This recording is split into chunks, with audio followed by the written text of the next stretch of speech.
Olá pessoal! Nessa semana tivemos as mudanças nas regras de alguns tipos de investimentos de renda fixa, como o LCA e LCI, que vamos detalhar para vocês tanto o que muda para você como investidor, quanto o que muda para as empresas emissoras. É bastante coisa. Também vamos falar da falência da Evergrande, lá da China, que a gente já comentou outras vezes sobre a situação que estava ruim dela. E claro, da Super Quarta, que tivemos decisão do Copom e do FONC, o Fed, né?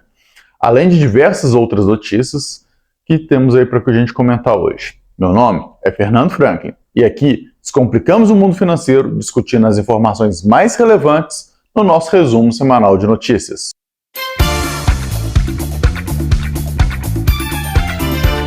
Então vamos lá. Nos Estados Unidos, o payroll com 353 mil empregos veio bem acima do esperado, que era de 187 mil. Já a taxa de desemprego ficou estável, nos 3,7%. Além disso, o FONC manteve a taxa de juros entre 5,25% e 5,50%. É um ponto importante, né? A gente pegando esses dados todos, a gente percebe que o FONC parece que acertou. Por quê? A situação lá da economia está bem aquecida. E se você baixar a taxa de juros, você pode aquecer isso ainda mais e aí, consequentemente, disparar a inflação. Coisa que, obviamente, o Banco Central de lá, né, o Fed, não quer.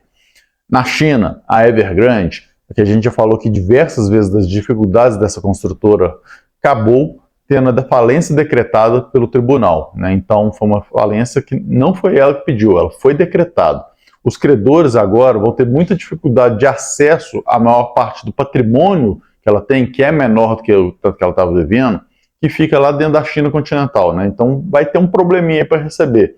A ideia era que com um acordo fosse mais fácil, mas acabou não tendo jeito. Então a gente vai ter que esperar para ver se desenrolar, mas obviamente muita gente vai perder muito dinheiro com isso. Mas quem estava acompanhando a gente aqui sabia que a situação lá não estava boa, então quem investiu na Evergrande de alguma forma, espero que tenha entendido que estava num risco muito grande. Passando para as notícias nacionais, a gente tem a pesquisa Focus, que continua mostrando pequenos ajustes aí, principalmente para o IPCA e IGPM que caíram um pouquinho. Mas a gente vai falar aqui do IGPM de janeiro, né, que ficou em 0,07%, né, uma grande desaceleração em relação ao 0,74% que a gente tinha tido em dezembro, né, um ponto importante da gente acompanhar para a questão de inflação aí.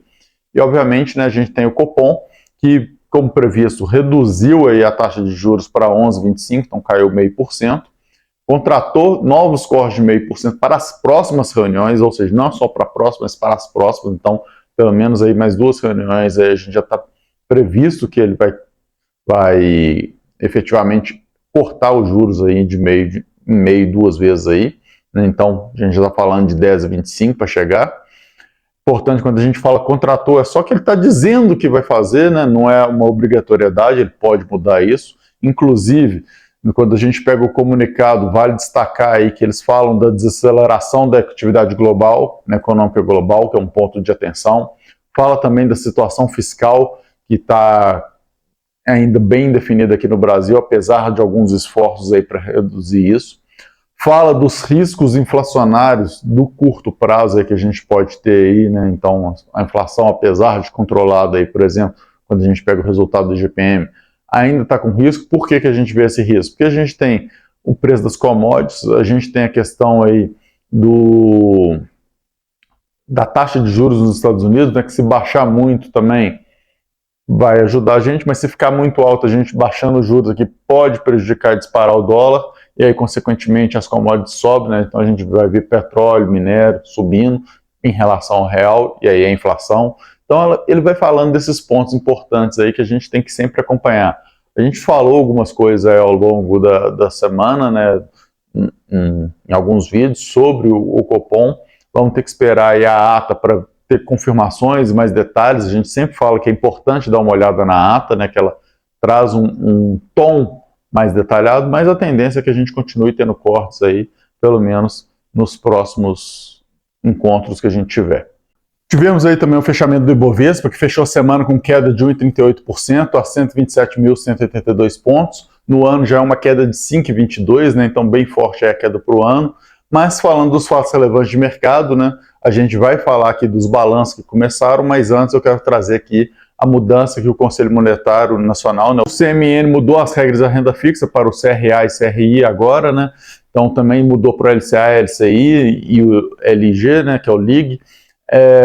Vamos falar de forma geral aqui do CRA e CRI, que agora não pode ter títulos, né, com lastro de dívida de companhias que não sejam relacionados a agronegócios ou imobiliário de forma mais direta. Não pode também lastro em direitos creditórios originados de operações entre partes relacionadas ou de operações financeiras cujos recursos sejam utilizados para reembolso de despesas. Falando de LCA, não pode concessão de crédito rural subsidiado pela União, né? Então tira esse pedaço também. Não pode para adiantamento sobre operação de câmbio, de crédito de exportação. Também não pode certificado de recebível de debêntures.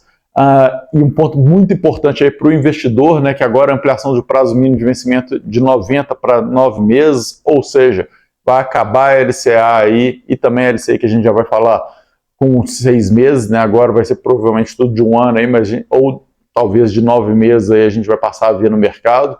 Na LCI, né, só pode agora para aquisição de construção, reforma, ampliação de imóvel ou empréstimo com garantia hipotecária ou cláusula de alienação fiduciária, né? Não pode operação com PJ sem conexão com o mercado imobiliário, então está restringindo bastante, e o prazo também da LCI, né, que passou agora de 90 dias para 12 meses, né? Então importante isso aí também.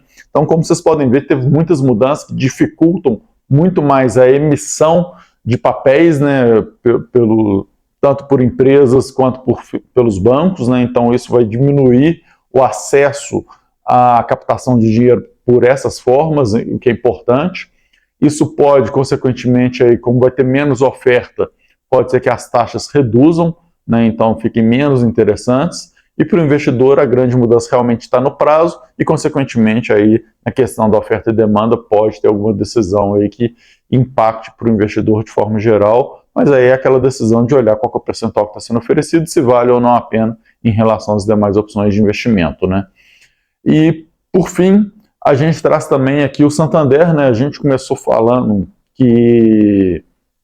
A gente já falou na semana passada que ia ter os balanços essa semana, e começaram, o Santander é um dos balanços que saiu, e a gente está destacando ele. Por quê? Porque o balanço de banco é sempre importante, o primeiro começa a puxar para o mercado inteiro, né? E o lucro líquido teve alta de 30,5% em relação ao quarto trimestre de 22. Vale lembrar aí que o quarto trimestre de 22 foi afetado lá pela Americanas, então ponto significativo. E em relação ao terceiro trimestre de 23 é uma queda de 19,2%, né? Então bem ruim. E em relação às expectativas de mercado, uma queda de 23%, né? Ou seja, veio 23% abaixo das expectativas do mercado, o que é muito forte, né? Então bem complicado. Então o mercado realmente não gostou, né? As ações deram uma despencada boa, até deram uma recuperadinha no final da semana aí, melhorou um pouquinho, teve mais baixo, mas o mercado não gostou do balanço, com razão, né? Veio bem abaixo do esperado. Então agora é uma questão da gente acompanhar e ver como que vai sair os próximos bancos e também a recuperação do Santander daqui para frente. É o ponto que a gente vai ter que ficar de olho aí, quem quiser, quem está investindo ou quer investir no Santander tem que acompanhar e ver o que acontecer daqui para frente. Tem muito mais detalhe para poder olhar no balanço, para você poder decidir se você vai comprar ou não. Isso aqui é só o ponto, a linha final, né? Muita análise para ser feita. Vale destacar que isso não significa que não vale a pena comprar ou que vale a pena comprar o Santander, até porque, né, a gente sabe muito bem que o mercado já se adequou a essa situação, então o preço é o preço vale de agora, já considerando esse resultado.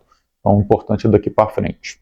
Bom, era isso que eu tinha para trazer para vocês hoje, espero que tenham gostado.